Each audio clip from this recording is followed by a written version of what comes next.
Bloomington was really ready for hooping. Hooping is one of those sort of throwback things like the roller derby and burlesque and hooping that are, I think, sort of depression or recession era activities, like, you know, phone booth stuffing or eating goldfish or whatever, that people are ready for something fun to take their mind off what's going on. Hooping is a community, and it's only growing with the use of the internet and social networking. I mean, I feel like we're athletes, but also artists.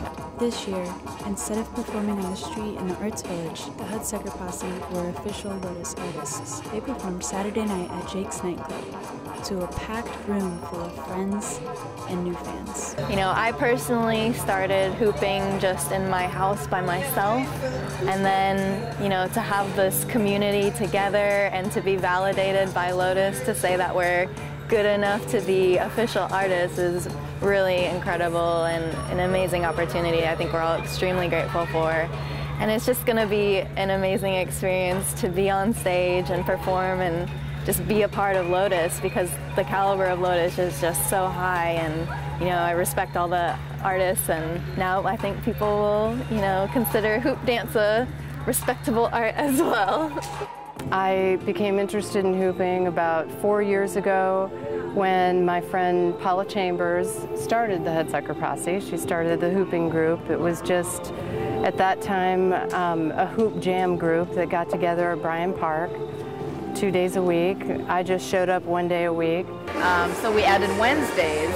So it's kind of like, we call it Hoop Church, because we meet on Sundays and Wednesdays. People come to hoop dance from these different areas, kind of.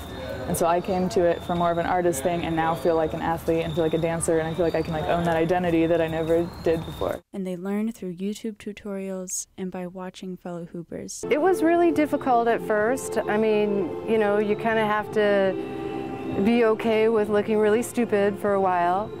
And I discovered that it was the best thing that I found for pain. And I started working with the twins, because the twins are hand hoops, and as I move them through my hand, they loosen up all my joints.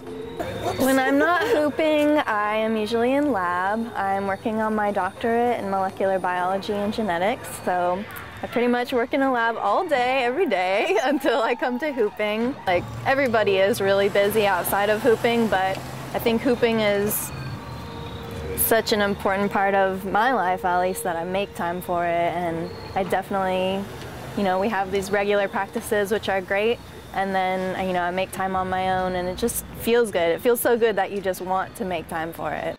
All of the hard work that they put in week after week absolutely paid off. It was excellent.